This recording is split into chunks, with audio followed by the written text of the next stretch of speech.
This is the Friday, March 15th, 2013 version of the Market Plus segment. Joining us now is Sue Martin. Sue, welcome back. Thank you, Mike. On the show, we were just talking about hogs a little bit when we had to go. Can we go into a little bit more, kind of a bigger picture? You mentioned that you feel a little bit more bullish about hogs than you do cattle. Can you talk about what's going on in China with all of these dead hogs and where you see us going with Japan possibly? Well, the interesting thing between China and Japan, in March of 2010, in fact, it was about this time of the year, around the 12th, I believe, of March, that tsunami hit Japan. And when that occurred, because of all the radiation contamination of rice, pork, you name it, Japan turned to China for imports. And then they started having this issue over the islands, and all of a sudden, Japan is not importing Chinese products anymore.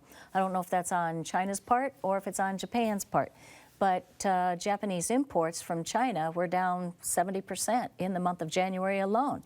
That could spell good things for the U.S., especially even if it comes back in the form of grain, say corn, but pork as well. They're probably one of our biggest buyers of pork. So if they were to come back to us, it depends on how these delays in shipments continue. And when in Brazil, and from what I'm hearing out of blogs and different things, it sounds like they're going to have issues just peppering throughout most of this year. And so I think that Japan, they tend to like ready shipments. They're very particular. I think we may see a pickup in Japanese business coming to us. Now the yen also is dropping, so that's kind of a little bit of an issue against the dollar.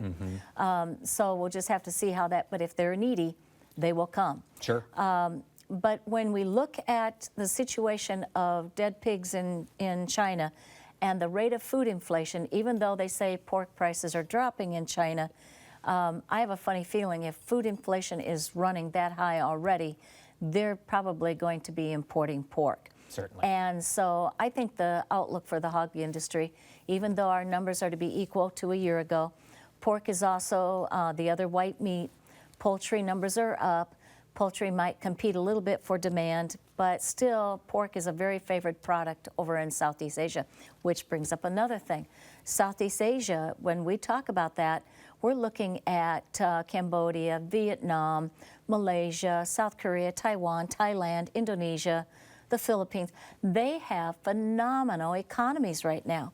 And, you know, their economies are flying through the roof. You've got businesses leaving China and going to Southeast Asian countries like Cambodia or Vietnam because the country's governments are not as restrictive as China's are. And the labor force is a lot less, well, let's put it this way, they don't cost as much. Certainly. So the economies are rolling there, and that means more meat. That's right. People like to eat protein. Exactly. Especially when they can afford it. So that's another door open for America's pork industry. That's right. Now, we were talking about cattle. We were talking fat cattle. I'd like to get into a little bit more depth on both where you see fat cattle headed and where you see feeders going. Okay. In the fat cattle market, I'm concerned because we do have enough pork and poultry to compete against beef. And if gasoline prices are high and you have a very wet situation east of the Mississippi, well, you know, and another thing, we've had storms on the East Coast. That's kind of hampered demand. And then if you have high gas prices, it's going to maybe kind of cut into beef demand a little bit. I think that the seasonal lows in beef demand may hit us right around the very end of March. It may come in more in April. But we do have an early Easter at the very end of March as well. Now, the other thing that I look at is on a technical nature, the April contract has a huge gap, just the reverse of what Deese corn has.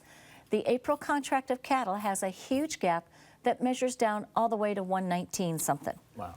And I have, I think, a wave 4 count that comes in right around 123. So I think you're going to 123, but I would also not rule out a 119 figure. If this year's April contract doesn't get that, next year's will. And when I look at feeder cattle, they have it too. And feeders actually have been working on it real hard. And the thing is, it's where most of the feeders are raised. These cow-calf herds, most of them are out west of the Mississippi where it is drier. Now, we've had some moisture, but does that mean that's the wherewithal? No. We've got to move on and get further into the season. I fear that we could be very vulnerable this year for the cow-calf man again. And then to add to it, we're getting cattle, cows coming in from Canada, which isn't helping the cause. And then we're also getting heifers and steers. The influx of cattle, I want to say cows coming in and feeders was up 225% from a year ago. Wow. So, of course, a year ago we weren't getting much, Right. but we're getting a lot. And so the dollar, the currency's having a big impact here versus the Canadian dollar. Okay. We do have a question here from Virgil in Newkirk, Oklahoma, and he's asking everything we're saying. He says, what's it going to take to perk up the cattle market? Is there anything you see on the horizon that could turn this around? Is it just a waiting game now? Well, once you get Easter out of the way, that's one thing psychologically. But I think a change in the demand, shifting, because it seems to me the cattle market's all about demand right now. We certainly know what the numbers are. And the numbers is being diffused, our tight supply is somewhat being diffused with cattle coming in from Australia, they're still coming in, and cattle certainly coming in more aggressively from Canada. So unfortunately, that's kind of diffusing our situation.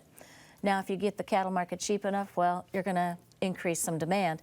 And of course, also because these cattle producers are not making money and have lost money for at least 18 months, they're not going to feed these cattle as heavy as they once did. The sequestration, I don't think is near the problem that everybody wanted to make it out to be. I think it's been dramatized. Whether that's a political ploy against Republicans, I have no clue.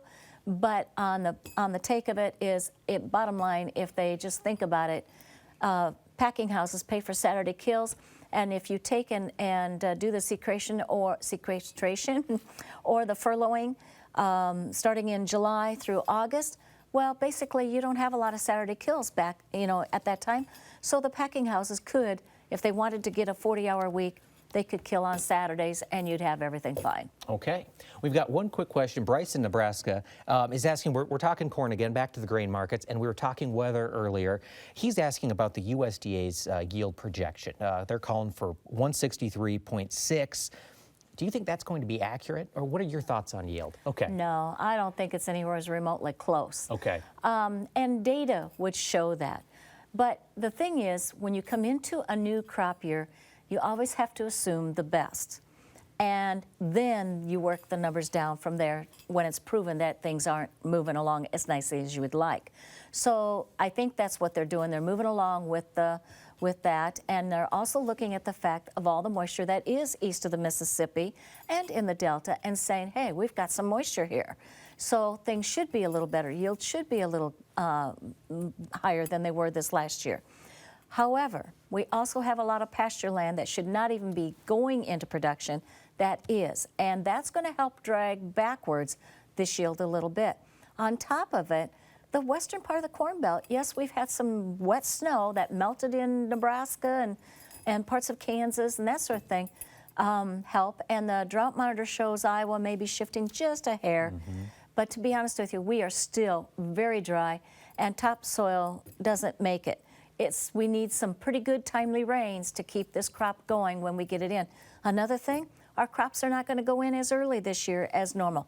And that too might delay the pollination into a more time of the year when it could be a little bit hotter, where this last year some of that crop really made it through ahead of the hottest time. That's right, and we'll see harvest pushed back a little bit accordingly and possibly see those strong basis levels continue into and through September. Exactly. The one thing that we do have to keep an eye on, though, I'm a big proponent of watching the September corn contract, because remember last year we had corn being harvested in late July, and that corn probably got us through a very tight situation. But this year that's not going to happen, and we are going to have corn imports coming in, especially on the East Coast from Brazil. But in the meantime, here's another situation. The sugar producers in this country are losing their shirt, and there's talks of around $862 million of defaults. And the government's concerned about this, and there's talk that they may buy sugar from these producers and turn around and sell it at a loss to ethanol plants. that could hurt us a little bit, and that would be starting as of August 1st. Okay. Well, there's your September timeframe too. That's right. Well, thank you so much, Sue. Really appreciate you having us with us here tonight. Thank you all so much for watching. Please continue to send in your questions via Facebook and Twitter, and we will continue to have expert answers for you. Thanks for watching. I appreciate it. Have a great week.